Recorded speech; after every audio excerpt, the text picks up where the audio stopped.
पत्थर एक बार मंदिर में जाता है तो भगवान बन जाता है। इंसान रोज मंदिर में जाता है तो पत्थर बना रहता है। ऐसे पूजा पाठ करने से क्या फ़ायदा?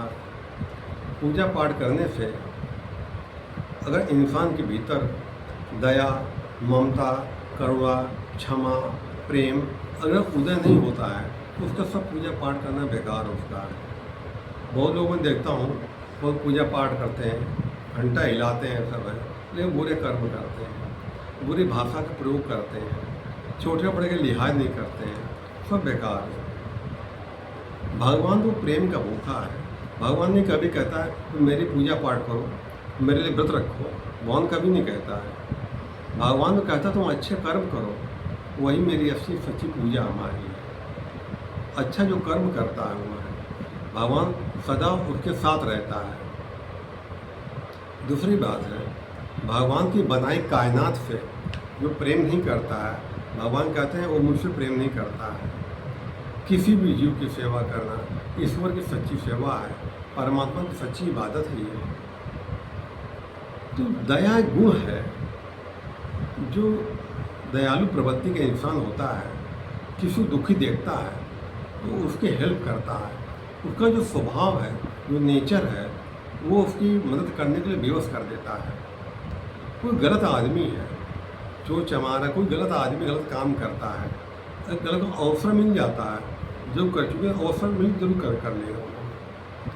जब तक इंसान अपने जीवन में ईमानदारी नहीं लाएगा, अच्छे कर्म नहीं करेगा, तब तक वो दुखी और परेशान रहेगा। दूसरों को दिया हुआ दुख लौट के आता है और कई गुना बढ़ा के हमको वापस कर देता है। 4 वेद 6 शास्त्र में बातें मिली हैं, दुख देने दुख हो, सुख देने सुख हो। ये सारे ग्रंथों का निचोड़ है, सारे धर्मों का निचोड़ है वो है। तो भगवान की पूजा करो या न करो कोई फर्क नहीं पड़ता है। भगवान पूजा करने से खुश नहीं होता है, नहीं करो दुख नहीं उसको होगा।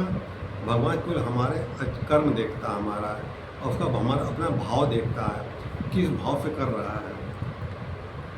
दूसरों के भला में अपना भला छिपा होता है, दिखाई नहीं पड़ता है। दूसरों के बुरा में अपना बुरा छिपा होता है, लेकिन दिखाई नहीं पड़ता है। एक गरीब लड़का था, एक माँ बेटे 2 ही कुल थे। ये लड़का कुल देवी की पूजा किया करता, कुल देवी की बहुत पूजा पाठ करता था। माता एक बार रात प्रसन्न हुई, सपने में प्रसन्न हुई, कहने लगी बेटा बहुत समय तू मेरी पूजा पाठ कर रहा है, मैं तेरी पूजा खुश हूँ, बता तू क्या चाहता है, क्या मैं तुझको मैं दूँ? तो बोला माँ मैं बहुत गरीब हूँ, आप कृपा करो मेरी गरीबी दूर हो जाए। माता बोली बेटा एक काम करो, यहाँ से 10 कोस दूर पर शशांक ऋषि रहते हैं, तुम उनके आश्रम जाओ, तुम्हारी परेशानी तुम्हारी गरीबी दूर हो जाएगी। जब सपना में देखा तो नींद टूट गई, इसकी नींद नहीं आ रही थी इसको। तो सवेरा हुआ, उसने माँ से अपनी कहा माँ मुझे रोटी सेक दे, माता मुझे दर्शन दिए, मैं ऋषि के आश्रम जाऊँगा। माता बोली बेटा कहाँ परेशान हो गया है तुम, सपने बात कहीं सही होती है क्या? लेकिन जिद करने लगा, मुझे माँ विश्वास है, दर्शन दियो, उन्होंने खुद कहा ऋषि आश्रम जाओ। तो माँ जिद के आगे कुछ रोटी सेक दिया उसका, कुछ सब्जी दे दी उसको, लेके चला। चलते चलते करीब 2:30 को पहुँचा होगा। ये बूढ़ी औरत का घर था, वहीं पर वो आम का पेड़ था, वहीं बैठा हुआ वहीं पर वो, और खाना खाने लगा। तो बूढ़ा जो थी बोली बेटा तुम कहाँ से आओ, कहाँ जा रहे हो? तो बोला कि माता ने दर्शन दी, मेरी की इच्छा है इसलिए वहाँ मैं जा रहा हूँ। तो बूढ़ा बोली बेटा तुम मेरी समस्या लेता जा, मैं बहुत परेशान हूँ, मेरी एक ही लड़की है, वो कहती शादी उससे करेंगे जो हीरा ला करके देगा। अभी कई जगहों की लड़के और लड़की दे देते हैं, तो कहते शादी उससे कर जो हीरा ला के देगा, और शादी करो कुमारी रह जाऊँगी। तो उस बूढ़ी औरत ने बोला क्या इसकी इच्छा पूरी होगी या कुमारी रहेगी, इतना पता कर लेना। ठीक है हम पता कर लेंगे। आगे बढ़ा, जंगल से गुजरा तो एक महात्मा जी बैठकर ध्यान साधना पूजा पाठ करते थे वहीं पर। इनके पास बैठा, थक गया था बैठा। महात्मा जी बोले बेटा कहाँ जा रहे हो? चले मैं तो माता ने दर्शन दिए हैं और मैं जो है मेरी एक समस्या सोचल मैं जा रहा हूँ। तो महात्मा बोले बेटे मैं समस्या मेरे लेते जाओ, मैं बहुत समय परेशान हूँ, मेरा पूजा पाठ मन नहीं लग रहा है, भगवान दर्शन देंगे मुझको। भगवान दर्शन पूजा पाठ करें ना तो घर चले जाए, कहाँ से जंगल में माथा पाची कर रहे हैं, इतना पता कर लेना है, ठीक है हम पता कर लेंगे। आगे बढ़ता है, आगे बढ़ते बढ़ते एक भिखारी घर मिला वहाँ पर। वहाँ बैठा भिखारी बोला, भैया कहाँ जा रहे हो? बोला मैं ऋषि आश्रम जा रहा हूँ, मेरी समस्या जा रहा हूँ मैं। तो भिखारी बोले, भैया मेरी समस्या लेते जाओ, मैं बहुत समय भीख मांग रहा हूँ, दिन मेरे कभी अच्छे आएंगे या ज़िंदगी में भीख ही मांगता रह जाऊँगा, ये पता कर लेना है। ठीक है पता कर लेंगे। आगे बढ़ता है, ऋषि आश्रम पहुँच जाता है। तो ऋषि जो कहते हैं, बेटा मैं तुम्हारा इंतजार कर रहा था, दूरदर्शी महात्मा त्रिकालदर्शी महात्मा थे भाई वो। कल हाथ पर धो के आओ, आप बैठो। हाथ पर धो के आता है, बैठता है। महात्मा जी ने कहा, मैं जानता हूँ तुम्हारे 4 प्रश्न हैं, 3 दूसरे 1 तुम्हारा, लेकिन मैं तुम्हें 3 का उत्तर दूंगा, 1 का उत्तर नहीं दूंगा, तुम किसी एक का छोड़ो। तो कहने लगे, महात्मा जी उनसे मैं वादा कर आया हूँ मैं, और मेरा ज़रूरी है, आप 4 बताने की कृपा करें। महात्मा जी नहीं, 1 नहीं बताऊँगा, 1 छोड़ो। तो सोचता महाराज, जब उसने विचार किया कि मैं 3 लोगों को जवान दे आया हूँ मैं, मेरे छोड़ दो महात्मा जी, मैं जीवन में गरीबी लिखा हुआ है, आप उन्हीं को तीनों बताओ। कहले पूछो बेटा, क्या पूछते हो? कहले हमारे रास्ते में एक जो है बूढ़ी औरत मिली थी, कहती है उसकी लड़की है, वो शादी उससे करेगी तो हीरा ला करके देगा, तो ना कुआएँ रह जाएगी। क्या उसकी इच्छा पूरी हो क्या नहीं होगी? महात्मा जी ने कहा, बेटा तुम जाओगे ना, उसकी इच्छा अपने आप पूरी हो जाएगी, दूसरा पूछो। कहने लगे, महाराज रास्ते में भिखारी मिला था, बहुत दिन भीख मांग रहा है, वो बोला दिन मेरे कभी अच्छे आएंगे, ज़िंदगी में भीख ही मांगता रह जाऊँगा। महात्मा जी का जो भिखारी है उसके 2 कमरे बने हुए हैं। दक्षिण वाले कमरे में कोने में 2 घड़ा सोना चांदी हीरा मोती गड़ा हुआ है। कहते हैं खुद निकाल लेगा तो गरीबी दूर हो जाएगी। तीसरा पूछो, महात्मा जी बोले।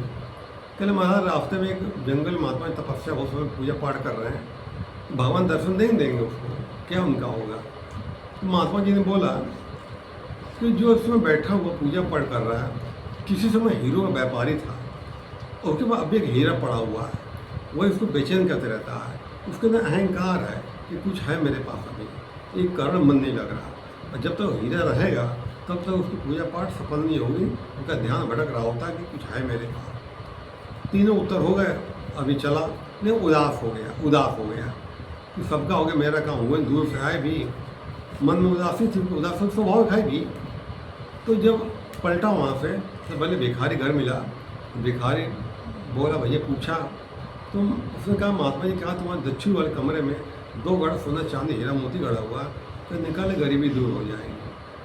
तो विश्वास नहीं हुआ, बगल में एक फावड़ा वो लेकर के आए, दोनों लगे खोदने में 2 घड़ा सोना चांदी हीरा मोती निकला। तो भिखारी बोला, भैया एक काम कर, 1 घड़ा तू ले जा। मैं तुम्हारा घड़ा हम क्या ले भैया? कहते नहीं, तेरी बदल मिला है, मैं कहाँ भिखारी था, आज मैं इतना पैसे वाला हो गया, 1 घड़ा तू ले जा। तो बोरी में घड़े जो सामान था भरा उसने इसको दे दिया। ये लेके जब चलता है तो आगे रास्ते में महात्मा जी मिलते हैं पूजा पाठ करने ध्यान में। महात्मा जी ने पूछा, बेटा पूछा? कहले पूछा महाराज। कहते लड़का बोला, आप किस समय हीरो व्यापारी थे क्या? महात्मा जी बोले, तुम्हें इससे क्या मतलब है, जो पूछा बताओ। उसने कहा, महात्मा जी कहा आपके पास हीरा पड़ा हुआ है, अभी यहाँ का अहंकार है, हमें कुछ है मेरे पास, तो मन नहीं लग रहा है, एक कारण है। महात्मा जी बोले, बात तो सही कह रहा है। अंदर गए महात्मा जी, हीरा लाए, लड़के पकड़ा दिया, तू ले जाए इसको। पकड़ा दिया। अब लड़का हीरा ला कर पहुँचा लड़की के पास, तो कहता है, बुढ़िया माई ले हीरा ले ले और जिससे अच्छा शादी कर दे। बुढ़िया बोली, बेटा हीरा तू लाया है तो शादी कर दे के भाई जाएंगे, शायद तुझे करनी पड़ेगी, क्योंकि शादी हो जाती है। इस कहानी से सीख मिलती है कि दूसरों के भला में अपना भला छिपा होता है। उसने अपना भला नहीं देखा, औरों भला देखा, अपना छोड़ दिया, और परमात्मा ने तीनों जगहों से उसको धन सब कुछ दिया। इसलिए किसी का हेल्प कर देते हैं, सहायता कर देते हैं, उसका रोम रोम आपको आशीर्वाद देता है, आशीर्वाद लगता है। ठीक, धन्यवाद।